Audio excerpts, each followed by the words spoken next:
Hello guys, আসসালামু আলাইকুম রহমতুল্লাহ। সবাইকে জানাই ব্রাদার্স কমেডি থেকে স্বাগতম। আজকে আপনাদের মাঝে হাজির হয়ে গেলাম আমার খামারের নতুন মেহমানদের নিয়ে। মেহমানদের অপেক্ষায় ছিলাম, তার ফাঁকে আমি একটু চা খেয়ে নিলাম। চা খেয়ে বের হয়ে দিকে একটা বাস দাঁড়িয়ে আছে, সামনে গিয়ে দিকে এটা হানির মামা, কিন্তু আমার মেহমান হচ্ছে শ্যামিলি মামা। হানির মামা যাওয়ার পরে আমার শ্যামিলি মামা আসছে। এখন আমার মেহমানরা গাড়ি থেকে নামবে। এই যে দেখতে পাচ্ছেন আমার মেহমানরা নামতেছে, রিসিভ করে নিলাম। অনেক এক্সাইটেড ছিলাম, অবশ্যই আমার হাতে পেয়ে গেলাম। গাড়ি আসার কথা ছিল 12টায়, কিন্তু গাড়ি আসছে 12টা 30-এ। ভাগ্য ভালো একটা অটো রিক্সা পেয়ে গেলাম, এখন খামারে নিয়ে গেলাম।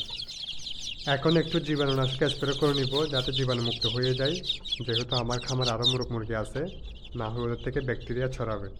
বিসমিল্লা বলে এখন আমার খামারে ছেড়ে দিলাম বাচ্চাগুলারে, যেহেতু ওদের একটা বাসা রেডি করছি বোর্ডিং করার জন্য, যেহেতু ওগুলা 0 সাইজের বাচ্চা, তাই এখন ওদেরকে গনে গনে আমি এখন বাসার মধ্যে ছেড়ে দিব। এগুলো আমি অর্ডার করছিলাম 60 পিস, কিন্তু তার গণনা ভুল হওয়ার কারণে 53 পিস আমাকে দিল। মেহমানদের একটু ব্যাখ্যা দিয়ে দিই, এগুলো হচ্ছে পাহাড়ি মুরগির বাচ্চা। আমি নিয়েছি বান্দরবান থেকে এক ভাই থেকে, 60 পিস বলে পোস্ট করছিল, কিন্তু পরে অর্ডার করার পরে বলছে 53 পিস, তাই 53 পিসই নিলাম। প্রথমে কথা হয়েছিল 55 টাকা, পরে আবার আমি 5 দিন রেখেছি, ভ্যাকসিন করাইছি, টোটালি আমার খরচ চলে গেল 66 টাকা। বাচ্চাগুলারে গনে নিয়ে তাদেরকে একটু বিশ্রামে দিব, যেহেতু ওরা জার্নি করছে, জার্নি করার পরে সাথে সাথে কিছু দিতে পারবো না। ওরা একটু বিশ্রাম নেবে, ঘোরাঘুরি করবে, তারপরে আমি ওদেরকে খাওয়ার পানি দিব। পানি দেওয়ার পরে আবার খাদ্য দিব। এই গরমের মধ্যে বাচ্চা ডেলিভারি নেওয়া অনেক রিস্কি, তারপরে আমি রিস্ক নিয়ে নিলাম।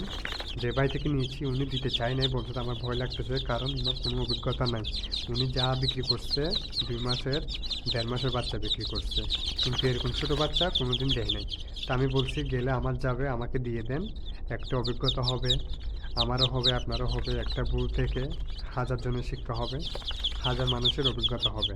আপনি দিয়ে দেন, আল্লাহর নাম নিয়ে, ইনশাল্লাহ কিছু হবে না। তার আগে আমি একটু এক্সপিরিয়েন্স নিয়ে নিলাম অন্য ভাইদের থেকে, বলতে যে কোনো সমস্যা নেই, নিতে পারবেন, কিন্তু ক্যারেট করে একটু ফাঁকা করে, যদি বেশি গেছাগেছি হয়ে যায় তাহলে মারা যাওয়ার সম্ভাবনা আছে। এই যে দেখতে পাচ্ছি মাশাল্লাহ বাচ্চাগুলো অনেক চঞ্চল আছে, দেখে আমি অনেক খুশি হলাম। ওই ভাইয়ের ভিডিও দিলাম, উনি অনেক খুশি হয়েছে। এখন বাচ্চাগুলোকে খাওয়ার পানি দিব, তার সাথে দিব আমি ভিটামিন সি। সি হচ্ছে তাদের গরম কাটবে, এনার্জি বাড়াবে, দুর্বলতা দূর করবে। 1 লিটার পানিতে আমি 1 গ্রাম ওষুধ দিব। ওষুধগুলো ভালো করে মিক্স করে নিব, তারপর আবার পানির সাথে ভালো করে মিক্স করে নিতে হবে, যাতে পানির সাথে ওষুধগুলো মিক্স হয়ে যায়। তারপরে দিব খেতে। এই যে দেখতে পাচ্ছেন আমি ওষুধগুলো মিক্স করতেছি, এখন মিক্সিংয়ের পালা। তারপর আবার ওই বাটির মধ্যে দিব, ওই পানিগুলোর সাথেও মিক্স করে নিতে হবে, যাতে পানিগুলোর সাথে ওষুধের কার্যকারিতা চলে। এই যে দেখতে পাচ্ছেন আমি কিভাবে মেডিসিনগুলো মিক্স করতেছি। এরপরে পানির পাত্রের মধ্যে নিয়ে নিব, যেহেতু 1 লিটার অর্ধেক অর্ধেক করে দিব। 2টা পানির পাত্র ব্যবহার করবো আমি, বেশি দেওয়ার জায়গা নেই, ওদের জায়গা সংকট, ওদের জন্য একটা বাসা রেডি করতে হবে, তার জন্য এখন আমি আপাতত ওই ছোটো বাসার মধ্যে রাখতেছি, যেহেতু আমি বোর্ডিং টাইম, সমস্যা নেই, ওদের এত জায়গার প্রয়োজন নেই, পরবর্তী বাড়াবো।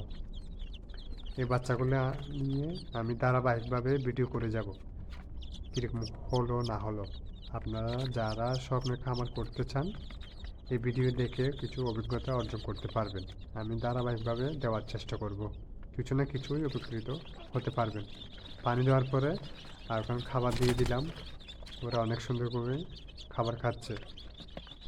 মাশাল্লাহ বাচ্চাগুলো অনেক চঞ্চল আছে। এখন ওদের একটু ওজন করে নিব, যেহেতু 5 দিনের বাচ্চা, একটু ওজন করব। এটা হচ্ছে 52 গ্রাম। আর একটা নিচ্ছি, এটা হচ্ছে 58 গ্রাম। আরেকটা নিলাম 54 গ্রাম।